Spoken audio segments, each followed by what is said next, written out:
नमस्कार दोस्तों, स्वागत है एक बार फिर से आपका सक्सेस क्लासेस में। जैसा कि आपको पता है कि हम लोग विजन का मैगजीन, मंथली मैगजीन जो होता है वो कवर कर रहे थे हिंदी मीडियम के लिए। तो अभी तक हमने देखो काफ़ी सारे टॉपिक, लगभग कह लो आप 40% जो कि इसके टॉपिक मेन टॉपिक कवर हो चुके हैं। अब यहाँ से जो हमारा अगला टॉपिक होगा वो आपका क्या होगा, इन्वायरमेंट का टॉपिक। ठीक है, पर्यावरण में देखो इसमें सारे तो नहीं, इसमें 8-10 आर्टिकल इसके लिखे गए हैं, लेकिन इसमें देखो जो 5-6 हैं वो मतलब 4-5 आर्टिकल है वो इंपॉर्टेंट है। तो उन्हीं इंपॉर्टेंट चीज़ को देखेंगे, जो कम इंपॉर्टेंट होंगे उनको बस एक ओवरव्यू करके हम लोग आगे बढ़ जाएंगे। तो देखो जैसे पहला टॉपिक ये आपका सस्टेनेबल फूड सिस्टम। तो ये एक टॉपिक आपको काफ़ी इंपॉर्टेंट है और थोड़ा सा न्यू टॉपिक है और थोड़ा सा इंपॉर्टेंट भी हो जाता है। क्यों? क्योंकि देखो जो यूनाइटेड नेशन है वो पहली बार जो कि इस आधार पे जो सस्टेनेबल फूड सिस्टम है इसके लिए जो कि पहली बार जो कि आयोजन शिखर सम्मेलन होगा सितंबर 2021 में।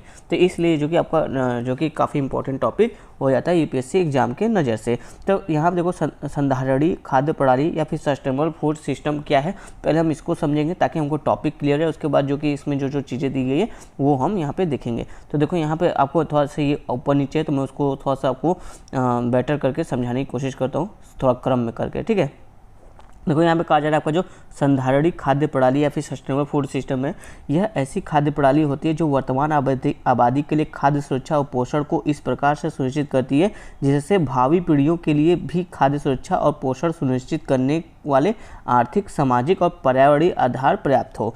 कहने का मतलब कि हम जो कि भोजन खाद्य पदार्थों का इस तरह से उपयोग करें कि आज की जो ज़रूरत है वो भी पूरी हो जाए और साथ ही जो भविष्य की ज़रूरत है उसके हिसाब से भी करें, ताकि भविष्य में ऐसा ना हो कि खाद्य आपूर्ति कम हो जाए या खाद्य उत्पादन कम हो जाए, ऐसा ना हो। तो इस चीज़ को ध्यान में रखते हुए जो कि आज जो कि हमको खाद्य का उत्पादन और उपभोग करना होगा। तो यही आपका संधारणीय खाद्य प्रणाली है, इसी के संबंध में न्यूज़ में था। थोड़ा बेटर डिटेल में समझेंगे तो यहाँ पे देखो कहा जा रहा है, जैसे कुछ पॉइंट में देखिए, यह प्रत्येक स्तर पर लाभदायक होता है, यानी आर्थिक संधारणीय के रूप में। इससे समाज को व्यापक आधार पर लाभ होता है। इससे क्या होगा, समाज को व्यापक लाभ होगा। ऑब्वियस सी बात है, जब फ्यूचर में भी इसका जो कि उपयोग करने के लिए हम इसको संरक्षित करेंगे तो ऑब्वियस है कि उसको जो कि बड़े स्तर पर इसका लाभ होगा।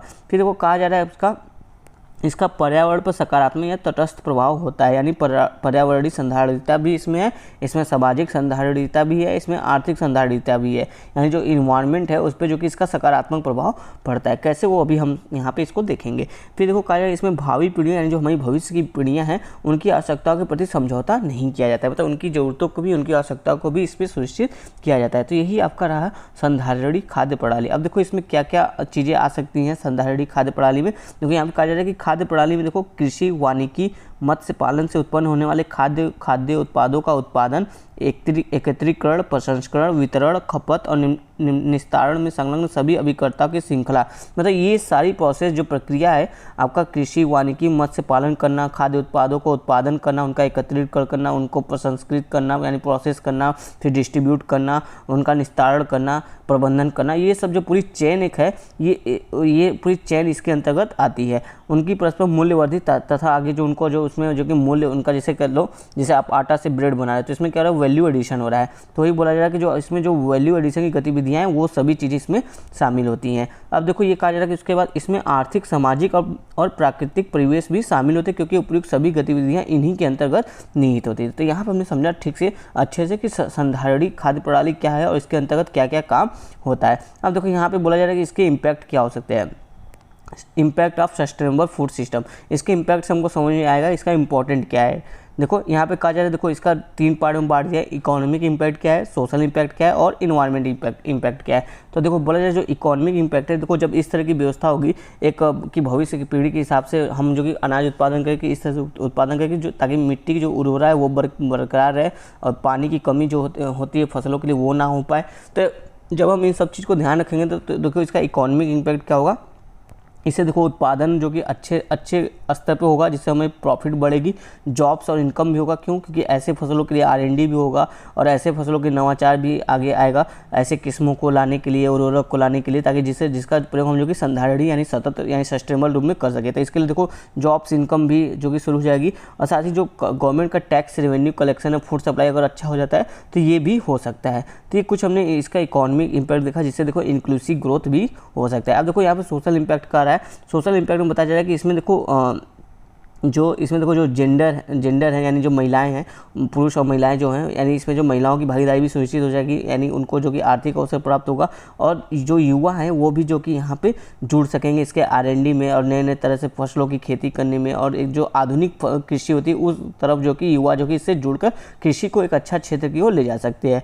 फिर साथ ही देखो इसमें जो कल्चरल ट्रेडिशनल होता है यानी पारंपरिक जो खेती होती है जिसमें जो देखो जैविक खादों का उपयोग किया जाता है, रसायनों का कम प्रयोग किया जाता है, तो ऐसे भी जो कल्चर ट्रेडिशन इनको भी प्रमोट मिलेगा, इनको भी प्रोत्साहित मिलेगा। और साथ ही देखो जो हमारा न्यूट्रिशन और हेल्थ है वो बढ़ जाएगा। इससे देखो जो वर्कर है वो हेल्दी होंगे तो वो जो कि इकॉनमी एक तरह से देखो इकॉनमी में अपना पार्टिसिपेट और अच्छे से कर पाएंगे। देखो जब वर्कर आपके हेल्दी होंगे और न्यूट्रिशन युक्त वाला भोजन मिलेगा तभी वो जो कि अच्छा काम कर सकेंगे, अच्छा काम करेंगे तभी जो कि उसका अच्छा रिजल्ट हमको इकॉनमी में मिलेगा। तो इस तरह से जो इसका जो कि सोशल इम्पैक्ट भी बता रहा है। फिर देखो यहाँ पे इन्वायरमेंटल जो इसका पर्यावरण वाला इम्पैक्ट है वो काफ़ी इंपॉर्टेंट है। जैसे बोला कि देखो कार्बन फुटप्रिंट घटेगा।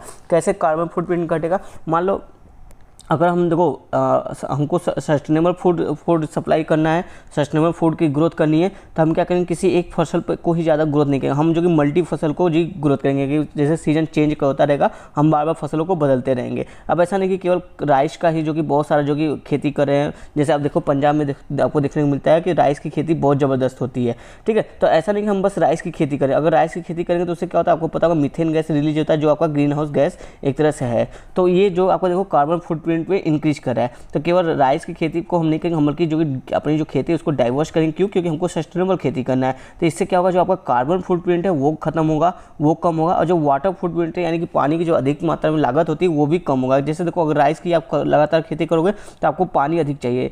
आपको राइस में जितना पानी चाहिए उतने में आप जो कि पूरा सीजन में 2-3 फसलों की जो कि खेती कर सकते हो। तो वही कहा जा रहा है कि राइस हो गया, गन्ना हो गया, इन सब चीज़ की देखो वाटर की बहुत ज़्यादा ज़रूरत होती है। तो जब आप फसल डाइवर्सिफिकेशन लाओगे तो राइस कम उगेगा, जितना आपके देश की ज़रूरत है उतना उगेगा। तो उस हिसाब से जो कि यहाँ पे देखो वाटर फुटप्रिंट है वो भी कम होगा। फिर साथ ही देखो कहा जा रहा है आपका जो पानी की हेल्थ है, अगर देखो बहुत सारे हम जो कि क्या कहते हैं केमिकल का या फिर जो उर्वरक है फर्टिलाइज़र उनका प्रयोग करते हैं, तो जो ये जो फर्टिलाइज़र ये बह के कहाँ जाते हैं, खेतों से नदियों में ही जाते हैं बरसात के पानी के थ्रू। तो इससे क्या होता है, जो हमारी नदी होता है वो पोल्यूटेड होता है, ठीक है। तो वो बोला जाए कि यहाँ पर जो वाटर हेल्थ है यानी जो नदियों का पानी है, जो ये सब आते हैं जैविक रसायन आपका नदियों में, वो नहीं आएंगे क्योंकि हम देखो जैविक रसायन का प्रयोग बहुत कम करेंगे। इसलिए बोला कि आपको वाटर हेल्थ इंप्रूव रहेगा, सॉयल हेल्थ भी इंप्रूव रहेगा, और एनिमल एंड प्लांट का भी हेल्थ इंप्रूव रहेगा। देखो अगर बहुत सारा कीटनाशक का प्रयोग किया जाएगा तो जो एनिमल उसको खाएंगे या फिर ह्यूमन जो खाएगा या फिर प्लांट पर ज़्यादा कीटनाशक का प्रयोग होगा तो वो सभी जो कि देखो डेथ करने लगेंगे, उनके हेल्थ में जो कि डिक्रीजन देखने को मिलेगा। तो ये बोला कि अगर आप सस्टेनेबल करोगे तो आपको जो एनिमल एंड प्लांट हेल्थ है वो भी इंप्रूव मिलेगा, और जो फूड लॉस और फूड वेस्ट होता है वो भी नहीं होगा। अगर सस्टेनेबल यूज करेंगे हम, यानी कि उसका एकत्रीकरण प्रोसेस वगैरह सब कुछ करें, तो जो फूड का लॉस होता है, देखो कहा जा रहा है कि भारत में देखोगे लगभग आपका 30 to 35% जो फूड होता है वो वेस्ट हो जाता है, सड़ जाता है, गल जाता है, या फिर समय पर नहीं पहुंच पाता है, या प्रोसेस नहीं हो पाता है। इस तरह की वजह से जो कि इतना 30% लगभग आपका जो अनाज होता है हर साल वेस्ट हो जाता है। तो ये कहा जो ये फूड लॉस होता है ना, ये नहीं होगा, ये सब चीज़ से हम बच सकेंगे और बायोडाइवर्सिटी भी हमारी अच्छी बनी रहेगी।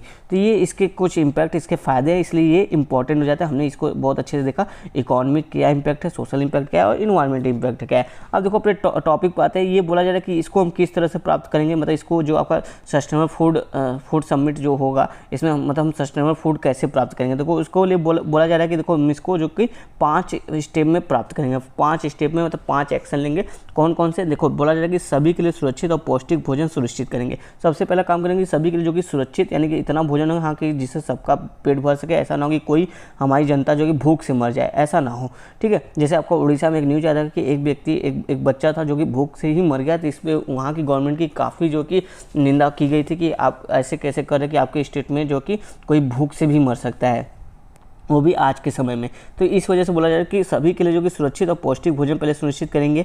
फिर उसके बाद क्या करेंगे, संधारी उपभोग प्रतिरूप के रूप में बढ़ाना, यानी कि अधिक से अधिक लोगों को जो कि इसके प्रति जागरूक करके ऐसे जो अगर सस्टेनेबल कृषि है ऐसे ही कृषि के फसल को यूज करने को प्रमोट किया जाएगा। फिर देखो कहा जा रहा है कि आपका जो प्रकृति के अनुकूल उत्पाद को बढ़ावा देना। जैसे मान लो कि इंडिया को आप देख लो, इंडिया का जो ये बड़ा सा मैप है इसमें देखो कि यहाँ का क्लाइमेट कुछ और है। यहाँ का राजस्थान का देखो बहुत हीट एंड वार्म क्लाइमेट है, और जबकि नदर्न इंडिया में इधर देखोगे तो, और ये ईस्टर्न एरिया में देखो थोड़ा सा जो कि क्लाइमेट जो कि आपका देखोगे कोल्ड है, राइट। और सेंटर में देखोगे तो थोड़ा ह्यूमिड वाला क्लाइमेट है। तो इंडिया में देखोगे तो अलग अलग जगह पे अलग अलग टाइप का क्लाइमेट है। तो कहने का मतलब जैसा क्लाइमेट होगा, जैसा पर्यावरण जहाँ का, वहाँ पे वैसे ही खेती करनी चाहिए। अब जैसे देखो, अब देखो वर्तमान समय में क्या हो रहा है कि जो पंजाब का ग्राउंड वाटर है वो काफ़ी नीचे चला गया, क्योंकि यहाँ पे राइस की खेती काफ़ी ज़्यादा होती थी। अब ट्यूबवेल और पंप सेट की वजह से क्या होता था कि अधिक से अधिक पानी का यहाँ पे उपभोग किया जा चुका है। इसलिए बोला कि अब यहाँ पे अगर पानी ज़्यादा नहीं है तो हम क्यों यहाँ पे राइस की खेती करें, हम कोई और खेती यहाँ पे करते हैं, राइट। राइस की खेती वहाँ करते हैं जहाँ पे नेचुरल वाटर हमको आराम से मिलता हो, जैसे नदियों का पानी या फिर झरनों का पानी हमेशा जो कि अवेलेबल हो,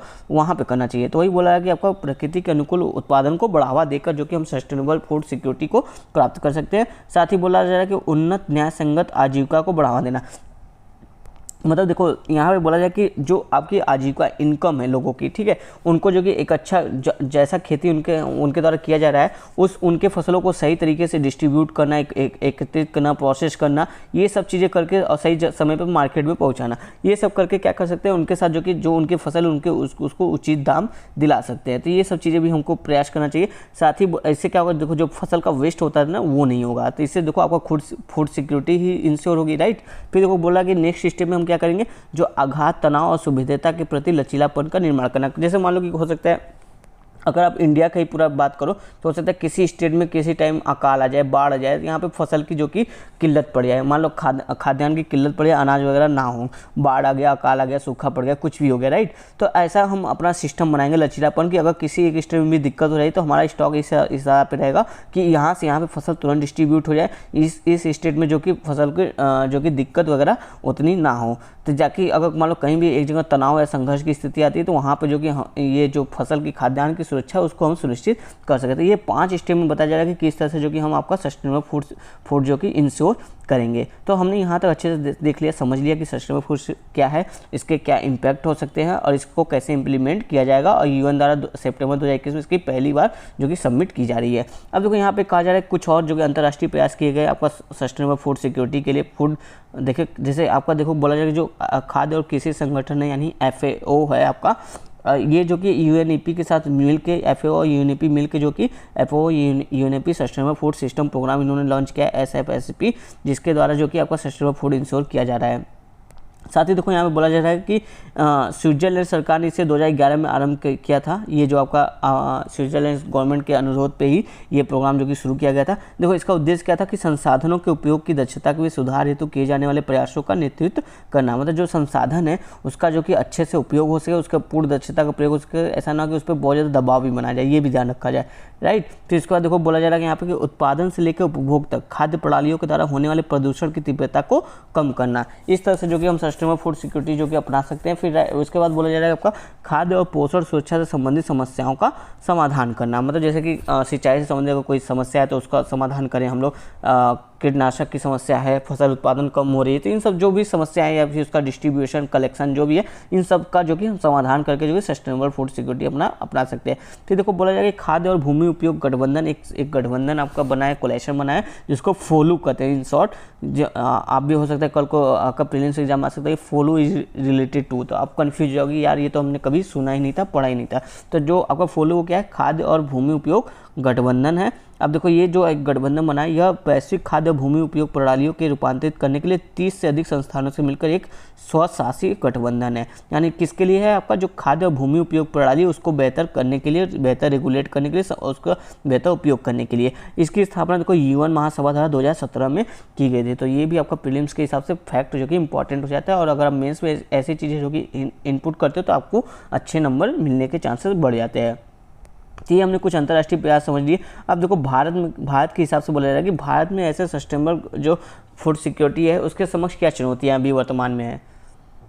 चलिए देखते हैं कि क्या क्या चुनौतियां भारत में सस्टेनेबल फूड को लेकर। तो देखो पहला पॉइंट यहाँ पे कहा जा रहा है कि भूमि की कमी। देखो भारत की आबादी देखो लगभग विश्व की आबादी की 17% है, राइट, 17% है, पर इनके पास भूमि कितना है, विश्व का 2.4% है। तो यानी हमारे पास भूमि कम है पर जनसंख्या ज़्यादा है, यानी अधिक से अधिक लोगों का पेट भरना है। तो इस वजह से जो कि सस्टेनेबल फूड सिक्योरिटी इंश्योर करना थोड़ा सा चुनौती भरा हुआ लग रहा है। दूसरा बोला जा रहा है कि कृषि की निम्न उत्पादकता। अब देखो हमारे जो देखोगे जो कृषि क्षेत्र है इसका देखोगे आपका जीडीपी में योगदान कितना है, 15 से 19% के बराबर है, जो कि बहुत कम है। यानी कृषि के क्षेत्र का जीडीपी में जो योगदान है वो बहुत कम है। और कृषि की उत्पादकता भी हमारे यहाँ अगर चाइना से तुलना करोगे चावल, राइस में, गेहूँ में, गन्ना में, तो हर जगह देखोगे कि भारत की उत्पादकता एक एरिया में, जैसे मान लो 1 हेक्टेयर एरिया है, तो यहाँ पे अगर इंडिया का कुछ उत्पादन हो रहा है, इधर चाइना का उत्पादन हो रहा है 1 हेक्टेयर एरिया में, तो इंडिया में उत्पादन मान के चलो कम से कम नहीं तो 30% कम उत्पादन होता है एज कम्पेयर टू चाइना। तो यहाँ पे देखो यहाँ की उत्पादन जो क्षमता है कृषि की वो भी कम है। कह सकते हो कि हम अच्छे से टेक्नोलॉजी का यूज नहीं कर सकते, हमारा R&D कमजोर है, इस वजह से भी ये जो उत्पादन है वो उसमें कमी हमको देखने को मिलती है। फिर साथ ही देखो यहाँ पे बोला जा रहा है कि कृषि से ग्रीन हाउस गैस का उत्सर्जन होता है। जैसे हमने आपको बताया कि मीथेन गैस का, राइस की खेती से क्या होता है, मीथेन गैस का उत्सर्जन काफ़ी ज़्यादा होता है। और कुछ कीटनाशक जैसे होते हैं उनसे भी देखो बहुत ज़्यादा जो कि आपका ग्रीन हाउस गैस का उत्सर्जन होता है, जैसे कुछ फर्टिलाइजर वगैरह हो गए इनसे। तो इससे क्या होगा, जो कि आपका सस्टेनेबल फूड जो कि सुनिश्चित कर पाना, ये थोड़ा सा चुनौती भरा हुआ लग रहा है। साथ ही देखो हालिया जो बहुत 2-3 साल से काफ़ी न्यूज में रहा है पराली की घटना, कि जब भी आपका हरियाणा पंजाब में जो कि पराली जलती है तो उसके जो धुआं उसे उड़ के दिल्ली में आते हैं और वहाँ भी प्रदूषण हो जाता है। तो ये हर बार की कहानी रही है पिछले 3-4 साल से। तो वही कहा जा रहा है कि ये भी समस्या जो कि हमारी बनी हुई है, इससे देखो वायु प्रदूषण की समस्या हम काफ़ी झेल रहे हैं, तो इससे भी थोड़ा सा ये चुनौती उत्पन्न करता है। फिर साथ ही देखो यहाँ पे कह रहा है कि जल के दक्षतापूर्ण उपयोग का निम्न स्तर, यानी कि हम जो कि जल का अच्छा से उपयोग नहीं कर पाते हैं। अगर एक कह लो मोटा मोटा हिसाब समझो कि अगर 1 किलो राइस के लिए मान के चलो आपका 1000 लीटर पानी लगता है, राइट। तो क्या होता है इंडिया में क्या होता है, 1 किलो राइस उत्पादन के लिए 1000 लीटर पानी लग रहा है, जबकि आप चाइना में देखोगे कि 1 किलो राइस के लिए आपका 700 to 600 लीटर ही पानी लगता है। तो यानी कि जो जल है हम उसका अच्छे से उपयोग नहीं कर पा रहे, जल का दक्षतापूर्ण उपयोग नहीं कर पा रहे। कह लो कि अब हम देखो ड्रिप जो आपका सिंचाई है वो नहीं अपना रहे, स्प्रिंकलर सिंचाई नहीं अपना रहे। इस वजह से अगर हम टेक्नोलॉजी का यूज करें तो हम जो कि जल का अच्छे से उपयोग कर सकते हैं और हम जल की बचत भी कर सकते हैं। फिर साथ ही देखो कहा जा रहा है कि अप्रासंगिक प्रोत्साहन और नीतिगत समर्थन, कहने का मतलब कि देखो यहाँ देखो सिंचाई के जल और विद्युत पर दी जाने वाली सब्सिडी के कारण भूजल का अत्यधिक दोहन हो रहा है। यानी कि हम जो कि अप्रासंगिक, मतलब ज़रूरत नहीं है ऐसे सब्सिडी को देने के लिए, फिर भी हम ऐसे जैसे जल का और विद्युत का सब्सिडी दे रहे हैं। इससे क्या हो रहा है कि जल का अत्यधिक दोहन हो रहा है। देखो इसी में एक आर्टिकल भी हालिया में आया था कि आप विद्युत जो इलेक्ट्रिसिटी है उस पर डायरेक्ट सब्सिडी मत दीजिए, पहले आप इलेक्ट्रिसिटी का जो बिल आ रहा है उसको जो कि किसानों से भरवाइए। जब किसान उसका पेमेंट करेंगे तो उसके बाद वो जो जितना पेमेंट किया उसको जो कि उनके अकाउंट में फिर से आप रिफंड कर दीजिए। तो इससे क्या होगा, किसान के मन में आएगा कि हमको इतना पेमेंट करना है, भले वो मेरे पास आएगा लेकिन उसको ये रहेगा दिमाग में हम यार हमने इतना बिजली उपयोग के लिए, हमको मान के चलो आज का 1000 रुपये मेरे महीना का बिजली का बिल बन गया, हमको 1000 देना है कैसे भी करके। जब तक वो 1000 देगा नहीं तब तक उसको 1000 वो मिलेगा नहीं और फिर तब तक उसको आगे बिजली मिलेगी नहीं। तो जब वो 1000 अपने हिसाब से जुटाएगा रखेगा तो उसके दिमाग में वो आएगा कि जागरूकता आएगी कि नहीं हमको बिजली का अत्यधिक दोहन नहीं करना चाहिए, जितनी आवश्यकता है उतना ही उपयोग करना चाहिए। तो इस तरह की भी जो कि एक कह सकते हो एडवाइस दी गई थी कि आप विद्युत पे इस तरह से सब्सिडी न दीजिए बल्कि इस तरह से आप सब्सिडी इनडायरेक्ट दीजिए। तो वही कहा जा रहा है यहाँ पे कि विद्युत सब्सिडी एक तरह से गलत ये नीति है, ऐसा नहीं करना चाहिए। फिर वो कहा जा रहा है कि उर्वरक सब्सिडी, राइट। मतलब देखो विशेष रूप से आप देखो यूरिया पे, इसके कारण क्या हो रहा है, अगर आप यूरिया पे बहुत ज़्यादा सब्सिडी दोगे तो इसके कारण देखो फसल चक्र में पोषक तत्वों का असंतुलित प्रयोग किया जाता है। मतलब देखो जिससे क्या होगा कि यूरिया का बहुत ज़्यादा आप देखोगे एग्रीकल्चर में प्रयोग होने लगा, जितना उसकी ज़रूरत होनी चाहिए, रेशियो होनी चाहिए उससे ज़्यादा। इससे क्या हो रहा है कि जो मृदा की जो आपका उत्पादन क्षमता है उसमें गिरावट देखने को मिल रही है, जिससे हमारी उत्पादकता घट रही है। अब जब उत्पादकता घटेगी तो भाई साहब आप कैसे संधारणी जो आपका सतत सस्टेनेबल फूड सिक्योरिटी उसको कैसे इंश्योर कर पाओगे, नहीं कर पाओगे, ऑब्वियस सी बात है। तो वहीं यहाँ पे कहा जाए कि ये सब सारी चुनौतियाँ हमारे सामने हैं, जिसको समाधान करने के बाद ही जो कि भारत जो कि एक सस्टेनेबल फूड सिक्योरिटी इंश्योर कर सकता है। अब देखो कुछ यहाँ पे वे फॉरवर्ड बताया जा रहा है आगे की राह कि हम क्या कर सकते हैं। देखो यहाँ जैसे बोला है कि जो आपका एग्रीकल्चर मेथड है उसको आप सस्टेनेबल एग्रीकल्चर मेथड को अपनाइए।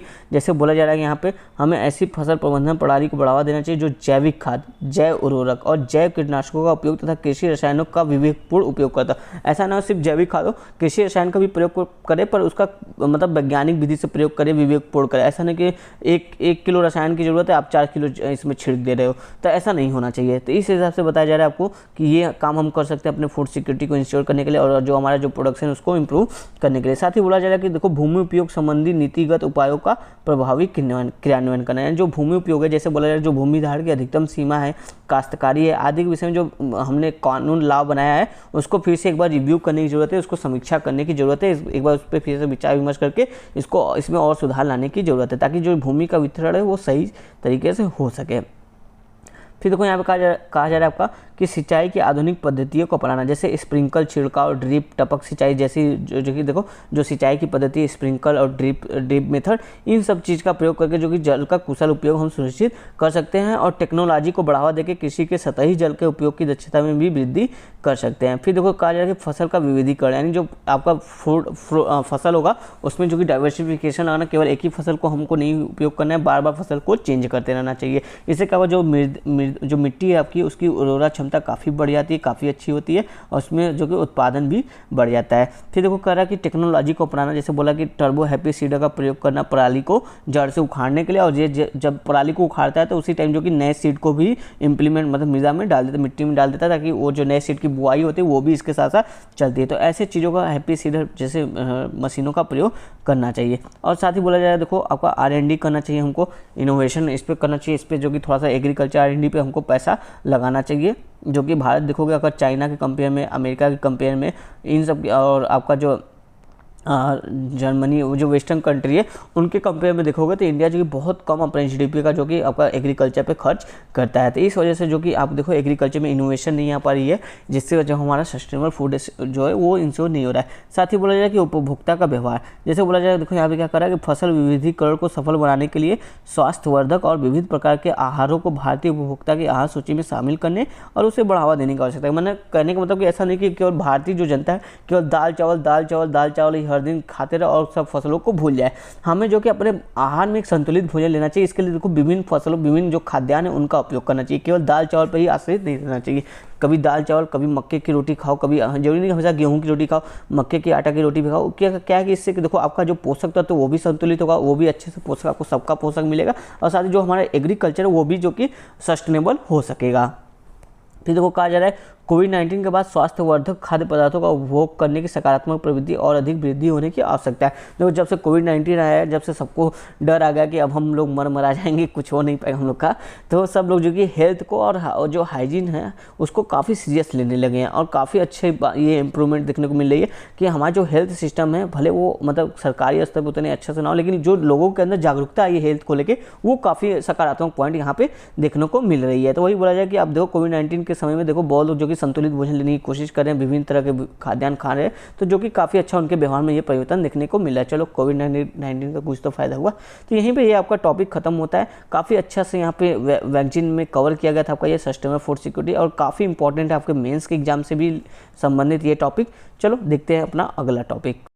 चलिए देखते हैं हम अपना आज का टॉपिक क्या है, द्वितीय विश्व महासागरीय आकलन, जिसे क्या कह रहे हैं हम लोग यहाँ पे the second world ocean assessment. देखो ये क्या करता है, ये आपका जो रिपोर्ट है UN द्वारा जारी किया था, ये सेकेंड रिपोर्ट है, ठीक है। पहला रिपोर्ट आप देखो 2015 में जारी किया गया था, अब ये जो कि 2021 में आपका सेकेंड रिपोर्ट आया है। इसमें क्या होता है, जो आपका यूनाइटेड नेशन का, इसमें क्या होता है, जो समुद्र है और इसके जो तट है, राइट, इनमें जो कि कमियां हो रही है, जो भी इनमें दिक्कत परेशानी हो रही है, समस्याएं आ रही है, चाहे वो मानव द्वारा हो चाहे प्रकृति द्वारा हो, जो भी समस्याएं आ रही है या जो इनका पर्यावरण जो कि नष्ट हो रहा है, क्षरण हो रहा है, वो सबका जो कि जायजा लेते हैं, क्या क्या दिक्कतें आ रही है, उसको कैसे दूर किया जाए, ये सब बातें इसके रिपोर्ट में होती है। तो यहाँ से हम समझेंगे कि महासागरों का किस तरह से सस्टेनेबल यूज किया जाए और जो महासागरों में जो प्रॉब्लम आ रही है उनको जानेंगे और उनका कैसे समाधान किया जाए, ये सब चीज़ें यहाँ पे हम लोग समझेंगे, देखेंगे। तो ये जो रिपोर्ट आपका यूनाइटेड नेशन द्वारा जारी किया था, ये भी हो सकता है आपके प्रीलिम्स एग्जाम में पूछ लिया जाए कि आपको जो second world ocean assessment report ये किसके द्वारा जारी किया था, आपका यूनाइटेड नेशन द्वारा इसको जारी किया जाता है, राइट। तो अब देखो यहाँ पे हम लोग समझेंगे ये सेकेंड रिपोर्ट है, पहला रिपोर्ट आपको कब जारी किया गया था, 2015 में आया था। तो अब यहाँ से अब देखो इस रिपोर्ट की कुछ बातें हैं। देखो ये बोल रहा है कि आपका जो कहा जा रहा है समुद्री पर्यावरण और इसकी संधारणीयता यानी इसकी सस्टेनेबिलिटी है, उसको सर्वाधिक प्रभावित कुछ फैक्टर है जिसने सर्वाधिक प्रभावित किया है। तो बताया जा रहा है जैसे यहाँ पे देखो जनसंख्या वृद्धि और जनसांख्यिकी परिवर्तन, इसने देखो जनसंख्या में तेजी से आई है, तो यानी लोगों की ज़रूरतें बढ़ गई है, लोगों की उपभोक्ताएँ बढ़ गई है, लोग अधिक से अधिक चीज़ों को उपभोग करें और समुद्रों में जो कि कचरे की तरह उसको फेंक रहे हैं। तो इससे जो आपका ओशियन इकोनॉमी इकोसिस्टम है वो जो कि प्रभावित हो रहा है। फिर देखो आर्थिक गतिविधियाँ बताया जा रहा है, जैसे विभिन्न आर्थिक गतिविधियाँ चीज़ें हो रही हैं, वस्तु और सेवाएं जो कि आ रही है जा रही है, शिप से जा रही है, पोल्यूशन वगैरह हो रही है, उससे जो कि अधिक से अधिक ऊर्जा की मांग हो रही है, तो समुद्रों में भी खनन वगैरह हो रहा है। तो ये सब भी जो कि आपका जो ओशियन इकोसिस्टम है उसको जो कि इम्पैक्ट कर रही है। फिर देखो कहा जा रहा है कि आपका जो प्रौद्योगिकी प्रगति है, जैसे देखो यहाँ पे कहा जा रहा है कि नवाचारों ने समुद्री पर्यावरण के लिए सकारात्मक जैसे ऊर्जा उत्पादन की दक्षता में वृद्धि करके और नकारात्मक जैसे मछली पकड़ने की क्षमता में अत्यधिक वृद्धि करके दोनों प्रकार के परिणामों को संभव बनाया। ऐसा इसके रिपोर्ट में कहा जा रहा है कि जो आपका टेक्नोलॉजी है उसने जो कि काफ़ी सकारात्मक और नकारात्मक दोनों तरह का इम्पैक्ट किया है। फिर देखो यहाँ पे बोला जाए जो जलवायु परिवर्तन है वो जो कि बहुत ज़्यादा यहाँ पे जो कि इसको इम्पैक्ट किया है। आप समझ ही सकते हैं जलवायु परिवर्तन से क्या होगा, जैसे जो आपका समुद्र जल है उसका जल स्तर बढ़ जाएगा। जब हिम वगैरह पिघलेंगे तो पानी बनेंगे, पानी बनेंगे जो आपका समुद्र स्तर है उसका जल स्तर बढ़ेगा, जल स्तर बढ़ेगा तो जो तट है वो डूब जाएंगे, कई कई आइलैंड भी डूब जाएंगे। तो यहाँ का जो इकोसिस्टम है वो पूरी तरह से कोलैप्स हो जाएगा। तो ये जलवायु परिवर्तन भी एक मेजर रोल यहाँ पे रहा है। और देखो यहाँ पे इन सब चीज़ों पर हम आएंगे, पहले और देख ले इसके क्या क्या इसमें बताया कि क्या क्या समस्याएं इसके सामने आई हैं इस रिपोर्ट में। फिर देखो यहाँ जैसे जलवायु परिवर्तन देखो मुख्य रूप से बोला जा रहा है कि जो तापमान बढ़ रहा है उसकी वजह से जो कि काफ़ी ज़्यादा जो कि यहाँ पे देखने को समस्याएं मिली है। साथ ही देखो इसके कारण देखो जो आपका जो ऑक्सीजन की सांद्रता है उसमें गिरावट, यानी जो ऑक्सीजन की उपलब्धता है पानी में उसमें गिरावट होगी। देखो जब ऑक्सीजन की उपलब्धता होगी तो ऑब्वियस है जो आपके प्लांट है, जो प्लैंकटन है वो जो कि फोटोसिंथेसिस ठीक से नहीं कर पाएंगे, और नहीं जो आपके प्लैंकटन्स है वो एक सेकेंड देखो यहाँ पे कहा जा रहा है देखो मुख्य रूप से जो तापमान बढ़ रहा है उसके कारण जो कि काफ़ी जो कि आपका जो ओशियन इन्वायरमेंट है वो इम्पैक्ट हो रहा है। जैसे बोला जाए कि यहाँ पे जो ऑक्सीजन की जो कंसंट्रेशन है या सांद्रता है वो उसमें गिरावट देखने को मिली है। जब ऑक्सीजन की सांद्रता में गिरावट होगी तो ऑब्वियसली बात जो इसमें मछलियाँ वगैरह छोटी बड़ी मछलियाँ हैं उनको जो कि ऑक्सीजन लेने में दिक्कत होगा तो उनकी भी डेथ रेशियो बढ़ जाएगी काफ़ी तेज़ी से, या फिर उनकी एज जो कि बहुत कम हो जाएगी। तो ये सारी चीज़ें यहाँ पर दिक्कतें आ रही है। साथ ही देखो महासागरों में ऑक्सीजन की कमी का विस्तार हो रहा है, वही बात कहा जा रहा है यहाँ पे। और रिपोर्ट में क्या बताया जा रहा है कि रिपोर्ट में देखो कहा जा रहा है कि जो अंटार्कटिका वाला एरिया है उसकी तुलना में जो आर्कटिक क्षेत्र है वहाँ पे समुद्री हिमावरण में तेजी से घट रही है। यानी समुद्री हिमावरण घटेगा मतलब वो पिघलेगा मतलब वो उससे क्या होगा, जो जलस्तर है उसमें वृद्धि हमको देखने को मिलेगा। साथ ही यहाँ पर देखो कहा जा रहा है कि ग्लोबल वार्मिंग से भी कई तरह के जो परिसंचरण प्रणाली है उससे प्रभावित हो रही है। जैसे देखो कहा रहा है कि ग्लोबल वार्मिंग से क्या हो रहा है, जो समुद्र के जलस्तर है क्षेत्रीय स्तर पर वृद्धि हो रही है और समुद्र में जो पोषक तत्वों का वितरण है वो समुद्रों द्वारा अवशोषित की जाने वाली कार्बन की मात्रा में परिवर्तन हो जा रही है। यानी कार्बन का जो कार्बन फुटप्रिंट है वो बढ़ रहा है। इसके परिणाम स्वरूप क्या हो रहा है कि जो आपका वायुमंडल परिसंचरण है जैसे वर्षण वितरण ये सब चीज़ें जो कि इसमें परिवर्तन हो रहा है। जैसे यहाँ पर पहले वर्षण काफ़ी ज़्यादा होता था इस एरिया में, अब यहाँ पर वर्षण कम होकर यहाँ पर ज़्यादा हो रहा है। यहाँ पर जो कि सूखा स्थिति आ रही है, यानी जो आपका वर्षा के एक फिक्स एरिया था पहले कि कई सालों से यहीं पे वर्षा इस टाइम में या इस सीजन में होता था, तो अब वहाँ पे जो कि काफ़ी ज़्यादा जो कि चेंजेस या फ्लैक्चुएशन हमको देखने को मिल रहा है। फिर साथ ही वही कहा रहा है कि यहाँ पर समुद्र जल स्तर में वृद्धि देखने को मिल रही है और महासागरों में जो कि अम्लीकरण देखने को मिल रहा है। यानी आपका जो आपका ग्लोबल ग्रीन हाउस गैस है उसके वृद्धि कारण या CO2 के वृद्धि के कारण क्या हो रहा है, जो आप देखो समुद्र है उसमें देखो उसका जो कि अम्लीकरण हो रहा है, यानी एसिडिटी उसकी बढ़ रही है। इससे देखो जो क्या होगा, जो इतने भी आपके समुद्र में जो कंकाल तंत्र वाले स्केलेटन वाले जो भी जीव होंगे उनका जो कि स्केलेटन अच्छे से बन नहीं पाएगा। जो कैल्शियम कार्बोनेट होता है वो जो कि अच्छे से नहीं बन पाएगा अगर आपका जो ओशियन का वाटर वो एसिडिक होता जा रहा है। तो इससे जो ऐसे जीव हैं उनके जीवन अस्तित्व पे खतरा मंडरा रहा है। तो ये जो रिपोर्ट है आपका सेकेंड ओशियन असेसमेंट रिपोर्ट, ये जो कि इसकी कुछ बातें थी मुख्य मेजर बातें जो इसमें प्रॉब्लम समस्याएं आ रही है वो हमने यहाँ पे देख ली। अब देखो यहाँ पे कहा जा रहा है कि ये जो आपका समुद्र तट या ओशियन इसके बड़े फायदे हैं, यहाँ पे देखो वही सब फायदे बताए जा रहे हैं। जैसे देखो यहाँ पे बोला जा रहा है आपका कि रसद सेवा, जैसे देखो ईंधन, लकड़ी, जैव रसायन, प्राकृतिक औषधियाँ, दवाएँ, कच्चा माल जैसे ये चीज़ें जो कि प्रोवाइड कराते हैं। साथ ही विकासशील देशों के लिए समुद्री खाद्य उपलब्ध करा के जो खाद्य सुरक्षा है उसको इंश्योर करते हैं। फिर देखो कल्चरल सेवा में जो आपको सांस्कृतिक सेवा है उसमें क्या करते हैं ये देखो सामाजिक पूंजी का निर्माण, रख रखाव और शिक्षा, संस्कृति का पहचान और परंपराएं को जो कि सुरक्षित रखते हैं। हो सकता है बहुत सारे ट्रेडिशनल कल्चर होते हैं जो कि समुद्र से रिलेटेड होते हैं, तटों से रिलेट होते हैं। तो ऐसे जो हमारे सामाजिक कल्चर है वो जो कि उनका जो कि काफ़ी अच्छे से ये रख रखाव करते हैं, उनको बरकरार रखते हैं। फिर साथ ही देखो यहाँ कहा जाए कि जल के नीचे की सांस्कृतिक विरासत की प्रतिष्ठित प्रकृति, पुरातात्विक और ऐतिहासिक जानकारी जैसे प्राचीन मानव समुद्री यात्राओं और व्यवहार को दर्शाते हैं। यानी कि इन सब चीज़ के लिए भी जो R&D है, मानव अस्तित्व है या पृथ्वी का उत्पत्ति, ये सब चीज़ें जो R&D होता है उसके जो जल के नीचे की जो आपका पूरा आप कह लो जो जियोग्राफी वगैरह है या फिर केमिस्ट्री वगैरह है वो काफ़ी इंपॉर्टेंट हो जाती है। फिर देखो कहा जाए कि मनोरंजक सेवाएं भी प्रदान करते हैं। ऑब्वियस बात, जैसे आप देख लो गोवा वगैरह आप लोग जाते हो, बीच वगैरह पे जाते हो, क्यों जाते हो? क्योंकि वो आपके एक तरह से मनोरंजन के लिए जाते हो कि हाँ चलो जाते हैं यहाँ पे, थोड़ा सा मूड वगैरह फ्रेश होता है, आराम से घूम फिर कर आते हैं। तो मनोरंजन के साधन के हिसाब से आप कह लो ये एक तरह से टूरिज्म का भी काम करता है।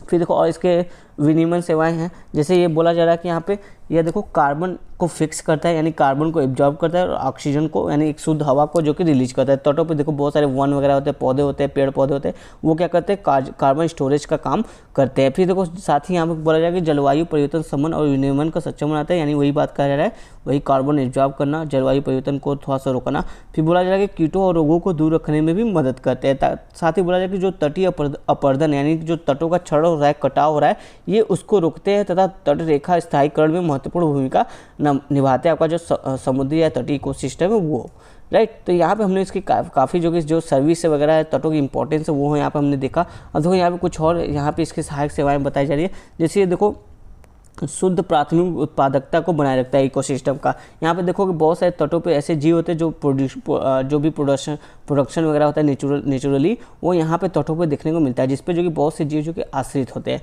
तो वही बोला जो शुद्ध प्राथमिक उत्पादकता ये तट वगैरह उसको बनाए रखते हैं। साथ ही जलीय प्रजातियों के लिए उपयुक्त प्रजनन स्थल का भी काम करते हैं। जैसे देख लो आप जो आपका कछुआ होता है वो जो कि तटों पर आके जो कि अंडों को देता है, और वहाँ पे जो कि उसी के आधार पर जो कि उनका पूरा अस्तित्व टिका हुआ। अगर तट वगैरह नहीं रहेंगे तो कछुओं का जो रिप्रोडक्शन होता है उसमें जो कि रुकावट आ जाएगी, और इससे उनका जो कि जीवन अस्तित्व भी खतरे में पड़ सकता है।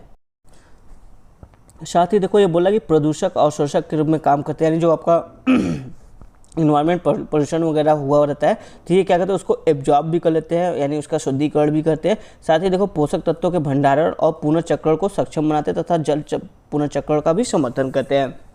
जैसे आप देख लो बंगाल के साइड में जो आपका पूरा मैंग्रोव्स वगैरह है ये क्या करते हैं जल चक्रण का काम करते हैं। तटों पे जो मैंग्रोव्स वगैरह पूरा प्लांट है ये जो जल है उसके शुद्धिकरण का काम करते हैं, जो तूफान वगैरह स्टॉर्म वगैरह आते हैं उसको रोकने का काम करते हैं। तो इनके काफ़ी सारे जो कि बेनिफिट हमको देखने को मिलते हैं, इसलिए ये टॉपिक काफ़ी इंपॉर्टेंट हो जाता है। अब देखो इसका इकोनॉमिक बेनिफिट भी है। इकोनॉमिक बेनिफिट क्या है, जो आपका मैराइन इकोसिस्टम है इससे हमको देखो गुड्स और सर्विस प्राप्त होती है। कौन से गुड्स, जैसे देखो मछलियाँ बहुत सारी मात्रा में प्राप्त होती है, और कुछ ऐसे मटेरियल वगैरह भी अच्छे जो आपके जेनेटिक मटेरियल जो होते हैं विभिन्न जीवों को जिसको समझने में अध्ययन करने R&D के लिए काफ़ी इंपॉर्टेंट होते हैं, वो भी हमको समझने को मिलते हैं। तो इकोनॉमिक रूप से देखोगे आप जो फिश हार्वेस्ट होते हैं विभिन्न तरह के फिश वगैरह, तो उनका जो कि काफ़ी ज़्यादा रोल हो जाता है, ये इकोनॉमी में बड़ा रोल निभाते हैं।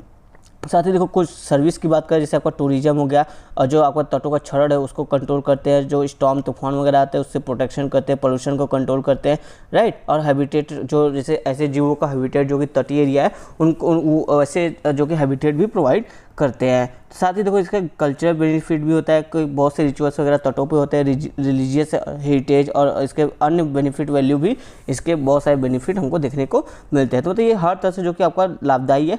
अब इसको देखो इसके लाभ क्या होंगे बताया जा रहा है। जैसे देखो आपका जो आपका गुड्स एंड सर्विस है उसके प्रोडक्शन में ये हेल्प करते हैं, उसमें जो कि बहुत से लोगों को एक तरह से देखो फिश हार्वेस्टिंग में जॉब वगैरह बहुत से लोग डिपेंडेंट, खासकर जो तटीय राज्य है वहाँ पे बहुत सारे लोग देखोगे इंडिया के तटीय राज्यों जो कि यहाँ पे इनके रोजगार जो कि लगे हुए हैं, ये अपना जीवन यापन इसी के आधार पर करते हैं। तो ये जो कि इनकम का सोर्स भी बनते हैं लोगों के, और GDP में जो कि हमारा योगदान भी देता है। इसका जो कि हम एक्सपोर्ट करते हैं तो हमारे यहाँ डॉलर भी आता है, इन्वेस्टमेंट कह सकते हो।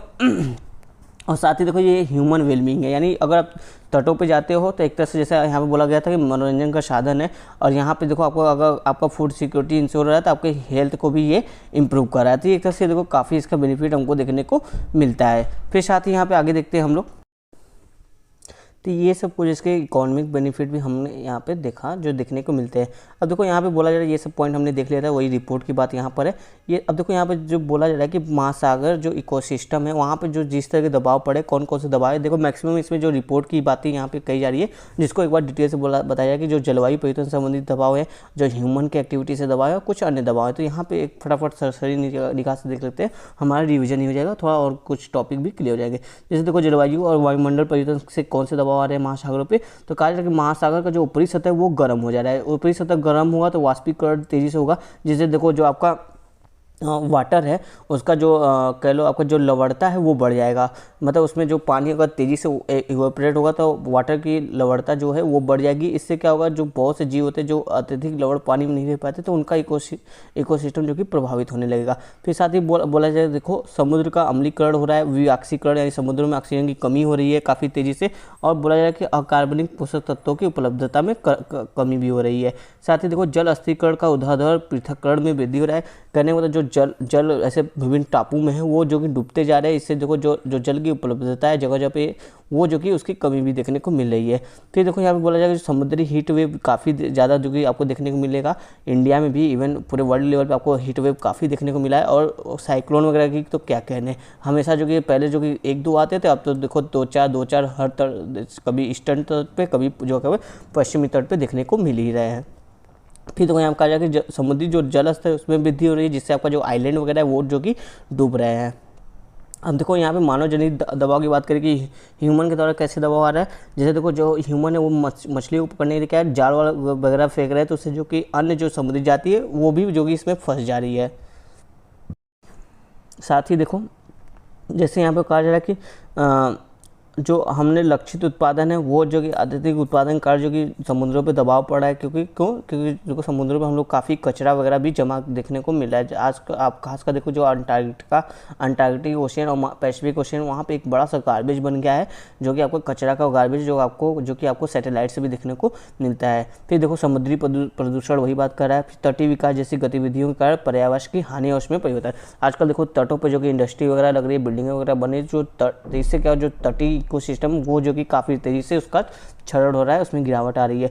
फिर देखो साथ ही कहा जा रहा है कि जलयानों, तेल और गैस अन्वेषण एवं निष्कर्षण, औद्योगिक गतिविधियों, सोनार जैसे स्रोतों से मानव जनित ध्वनि प्रदूषण, ये सब भी जो कि आपका जो समुद्री इकोसिस्टम है, तटीय इकोसिस्टम है, उसको प्रभावित कर रहे हैं। अत्यधिक तेल और गैस का खनन किया जा रहा है तटों पे, इसकी वजह से भी जो कि आपका यहाँ का इकोसिस्टम प्रभावित हो रहा है।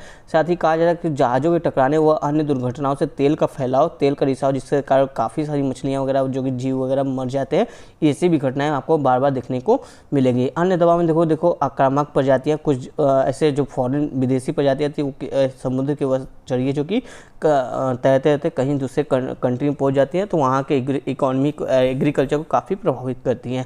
फिर देखो समुद्री हाइड्रेट से विशाल मात्रा में मीथेन के उत्सर्जन कारण जलवायु संबंधी जोखिम भी होता है। तो ये सारे जो कि आपके फैक्टर जो समुद्री महासागरीय जो पारिस्थितिकी तंत्र है उस पर जो कि काफ़ी दबाव डाल रहे हैं।